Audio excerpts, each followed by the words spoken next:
Hello everyone, आप लोगों का बहुत बहुत स्वागत है my YouTube channel Naimuddin law classes पर।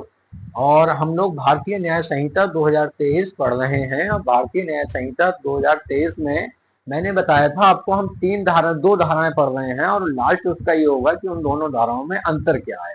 धारा 100 आपराधिक मानव वध परिभाषित है, धारा 101 हत्या परिभाषित है यानी मर्डर। अब दोनों पर मैंने वीडियो बना दी है, धारा 100 पर भी और 101 पर भी, यानी आपराधिक मानववध पर भी और हत्या पर भी। आज हम आ गए हैं आपराधिक मानववध एवं हत्या में अंतर क्या है।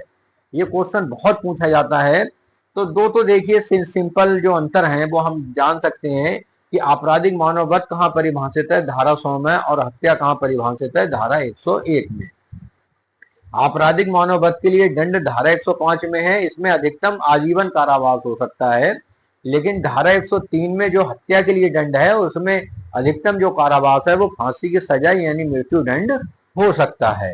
तो ये दो अंतर हैं। बाकी ये 5 अंतर हैं। एक आर बनाम गोविंदा का केस है, वो हम पढ़ेंगे।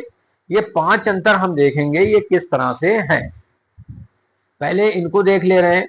धारा 105 में ये कहा गया है कि हत्या की कोटि में ना आने वाले आपराधिक मानव वध के लिए दंड, यानी जो कोई ऐसा आपराधिक मानव वध करेगा जो हत्या की कोटि में नहीं आता है तो वह आजीवन कारावास से या दोनों में से किसी भांति के कारावास से जिसकी अवधि 5 वर्ष से कम नहीं होगी किंतु जो 2 वर्ष तक की हो सकेगी दंडित किया जाएगा और जुर्माने के लिए भी दंडित होगा यदि वह कार्य जिसके द्वारा मृत्यु कारित की गई है, मृत्यु या ऐसी शारीरिक क्षति जिससे मृत्यु होना संभव हो, कारित करने के आशय से किया जाए, या यदि वह कार्य इस आशय के साथ कि उससे मृत्यु कारित करना संभाव्य है किंतु मृत्यु या ऐसी शारीरिक क्षति जिससे मृत्यु कारित होना संभव हो कारित करने के किसी आशय के बिना की जाए तो वह दोनों में से किसी भांति के कारावास से जिसकी अवधि 10 वर्ष तक की हो सकेगी और जुर्माने से दंडित किया जाएगा। जबकि जो हत्या के लिए दंड है वो 2 भागों में है। सेक्शन 103 यानी धारा 103 सब क्लॉज 1, जो कोई हत्या करेगा वह मृत्यु या आजीवन कारावास से दंडित किया जाएगा और जुर्माने से भी दंडित होगा। सेकंड क्लॉज है, जब 5 या 5 से अधिक व्यक्तियों का कोई समूह मिलकर मूल वंश, जाति या समुदाय, लिंग, जन्म स्थान, भाषा, व्यक्तिगत विश्वास या किसी अन्य समरूप आधार पर हत्या कारित करते हैं तो ऐसे समूह का प्रत्येक सदस्य मृत्यु या आजीवन कारावास के दंड से दंडनीय होगा और जुर्माने से भी दंडनीय होगा। अब हम इन 5 दशाओं पर आते हैं। इसमें एक केस था बहुत अच्छा, आर बनाम गोविंदा का, जिसको मैं बताता हूं। आर बनाम गोविंदा के केस में ये था। इन दोनों में अंतर समझने के लिए ये बहुत अच्छा है। और इसमें ये कहा गया था, बम्बई हाईकोर्ट का मामला था, जस्टिस मेलविल थे इसमें जज साहब, कि धारा 100 और 101 में अंतर स्पष्ट किया था। इस प्रकरण में अभियुक्त ने धक्का देकर अपनी पत्नी को जमीन पर गिरा दिया। तत्पश्चात उसने सीने पर अपना घुटना रखकर प्रचंड वेग से 2 या 3 बार चेहरे पर मुक्के से प्रहार किया। प्रहार के वेग के कारण उस महिला के मस्तिष्क से रक्त प्रवाह प्रारंभ हो गया, जिससे वह या तो उसी समय या उसके कुछ ही समय पश्चात मर गई। इस प्रकरण में अभियुक्त का आशय अपनी पत्नी की ना तो मृत्यु कारित करना था, ना ही उसके द्वारा पहुंचाई गई शारीरिक क्षति इतनी पर्याप्त थी कि प्रकृति के मामूली अनुक्रम में उससे उसकी मृत्यु हो सकती थी। अभियुक्त को हत्या की कोटि में न आने वाले आपराधिक मानववध के लिए दंडित किया गया। यानी देखिए, मामूली अनुक्रम में इतना हो कि व्यक्ति की मृत्यु हो जाए।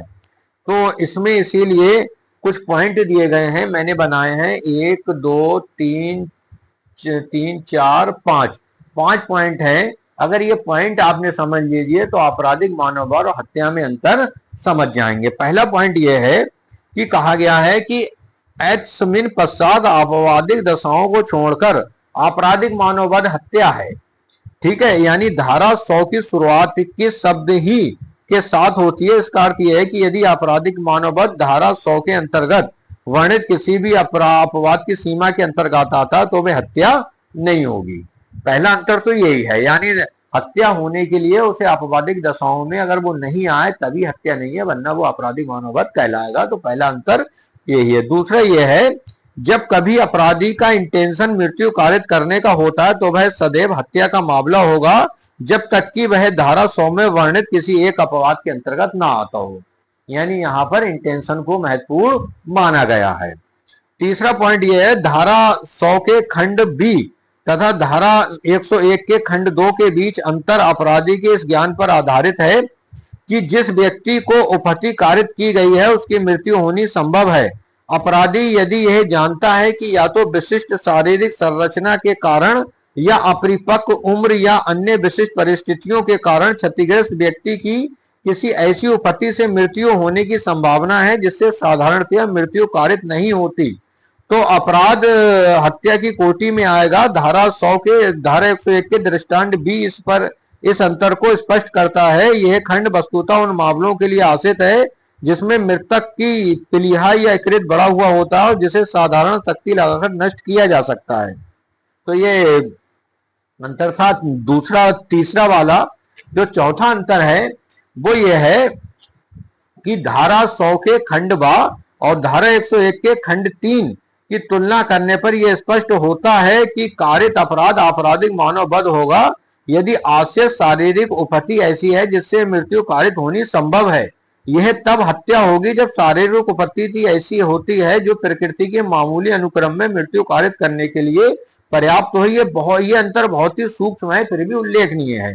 लास्ट जो पांचवा अंतर है बेटा वो ये है कि धारा 100 खंड सी तथा धारा 101 खंड 4 के मामलों में आश्रित प्रतीत होता है जिनमें हत्या या उपहति कारित करने का आशय तो नहीं होता है किंतु आशय को यह ज्ञान अवश्य रहता है कि कार्य संकटपूर्ण अतः मृत्यु होनी संभव है। तो ये कुछ अंतर थे आपराधिक मानववध और हत्या के।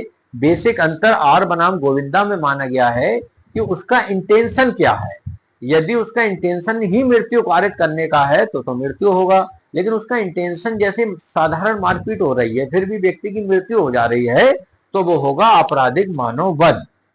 यानी इंटेंशन एक बहुत महत्वपूर्ण है। तीन चीज बहुत महत्वपूर्ण है, एक इंटेंशन यानी आशय, दूसरा प्रकृति के मामूली अनुक्रम में, जैसे किसी व्यक्ति के दिल पर रखकर गोली मारी गई तो इंटेंशन ज्ञान तो है ना, दिल पर गोली मारी गई या सिर पर रखकर गोली मारी गई व्यक्ति की मृत्यु निश्चित है तो वो हत्या में ही आएगा। लेकिन मान लीजिए गोली मारी गई लेकिन पैर पर लगी, पेट पर लगी और इन्फेक्शन इतना हो गया उस गोली का कि व्यक्ति मर गया, तो हो सकता है वो जो है आपराधिक मानववध में आ जाए।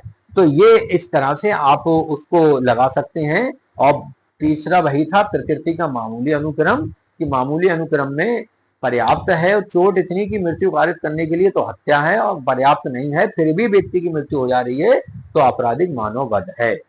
और दूसरा जो आपवादिक दशाएं हैं, यदि मामला आपवादिक दशाओं में आता है तो हत्या भी आपराधिक मानववध में बदल जाती है, और आपवादिक दशाओं से परे हो जाता है तो फिर ऐसा वध मानववध यानी व्यक्ति की मृत्यु हत्या ही होती है। फिर भी कोई चीज समझ में नहीं आई हो तो आप कमेंट बॉक्स में जरूर पूछ सकते हैं। वीडियो देखने के लिए धन्यवाद। और यदि आप तक आपने हमारा यूट्यूब चैनल सब्सक्राइब नहीं करा है तो सब्सक्राइब कर लीजिए, ऐसी ही वीडियो आपको मिलती रहेगी।